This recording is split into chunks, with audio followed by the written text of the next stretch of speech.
Now, Pittsburgh's best sports show is about to begin. Call us or tweet us.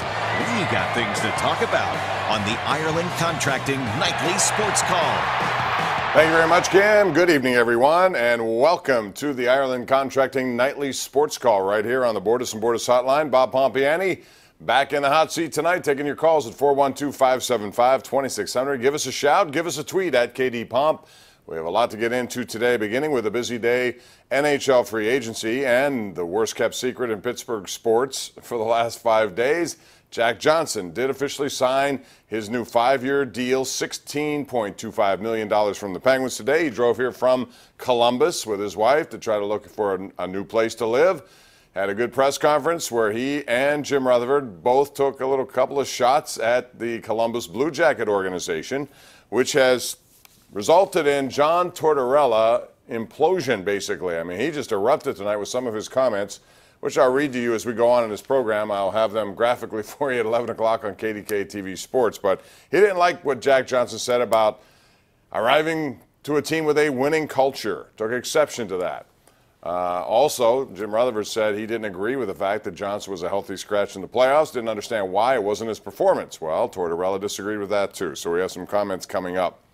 Penguins did also sign, in a surprise move, Matt Cullen, although Jim Rutherford had been pursuing him, ever since last year. He wanted him to come back, but Cullen chose to go back home in Minnesota, had a decent year for them, and at 42 years of age, he comes here on a 1-year deal, $650,000, which in today's money really isn't all that much, but he wants to extend that career, and Jim Rutherford said he offers leadership. He offers a locker room presence, and a lot of guys obviously respect Matt Cullen for what he has done in his career, what he stands for, all of that, and that is a good move, but it does create a little logjam there at center. They have now 5 centers when you look at it. Riley Sheahan signed a deal earlier this week, so he's going to be around. Derek Brassard is ahead of him, behind Malkin and Crosby. Cullen would be a 5th center, but he can play wing. Sheahan can play wing. Brassard could play wing, or Brassard could be traded. Who knows? There's a lot of different stuff that can go into this depending on what the Penguins feel they need moving forward. Johnson helps them as a top 6 defenseman. Whether or not he can crack top 4, we'll see, but that it gives them a nice guy to be paired with Jamie Oleksiak, and 2 guys who are physical but yet can move the puck. And I think that's a good thing. That's something that Jim Rutherford said he wanted. Is 5 years too much? Yes. I would have preferred less than that because he is 31. But this is a team that wants to win right now, so they'll do what it takes to win now, and if it means down the road they're going to have to deal with some bad contracts that may have to be either bought out or dumped or traded or whatever, they will deal with that.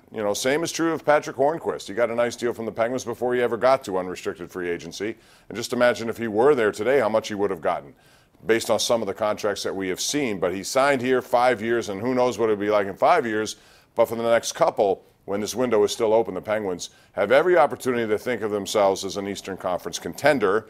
But so does Toronto after they added the big free agent piece, and that would be John Tavares, who's going home. 7 years, $77 million, 11 a year to join Austin Matthews. So they got a lot of offensive talent in Toronto. Whether or not they have enough defense to complement that, we will see. But it should be an interesting matchup anytime the Penguins and Maple Leafs take to the ice, and they become a legitimate force in the Eastern Conference. I don't think there's any doubt about that. But goaltending and defense also have a long way in determining who gets to a Stanley Cup final.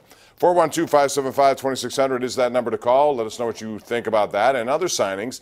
Ian Cole gets $4 million a year plus from Colorado. Chris Kunitz goes to the Blackhawks, and other deals you may want to talk about as well. Pirates, they completed the deal out in San Diego by winning 2 out of 3. They won today, coming from behind, down 3-1. They win 7-5. Grand slam, Colin Moran, who actually had a smile on his face. Rare for him. He's a cool customer, batting 4th as a rookie, and he hit a grand slam after a Josh Harrison infield single, kept that inning alive. And then the bullpen did a pretty good job in relief of Jamison Tyone, who was not good today. Pirates win, so they're still in 4th place, 8 games behind first place Milwaukee, which lost. The Cubs did win today, so they're gaining steam on Milwaukee. Next up, though, the big part of their schedule here before the All-Star break. The Pirates have 3 in L.A. against the Dodgers, who were one of the best teams in baseball in the month of June. They're also healthy. You're going to see Kershaw. You're going to see Hill in that series as well for the Pirates. And then after that, it's home to the Phillies, a good team, Nationals, a good team, and then 5 with the Brewers before the All-Star break. So I'll ask you tonight, how do the Pirates become relevant for the rest of the season, or won't they be? because to me it looks like another sell-off situation is forthcoming. And who would be your Pirate All-Star at this point? I disagree with the notion that every team has to be represented. Do you? And if you have to pick one, who would it be? Mine would be Francisco Cervelli, even though he's out with a concussion. All right, also want to say later in the show we're going to feature, as we always do, the Ruth's Chris Sizzlin shot. That's right, we have some guys around here, guys and girls on the golf course who made hole-in-one. We'll tell you about that. The Sizzling Shot is brought to you by Ruth's Chris at 6 PPG Place downtown, home of the sizzling steak done right. Your calls are coming up next right here on Pittsburgh CW. The Ireland Contracting Nightly Sports Call is brought to you by Ireland Contracting, putting new roofs on Pittsburgh homes for over 25 years. Call Ireland Contracting at 1-800-NEW-ROOF.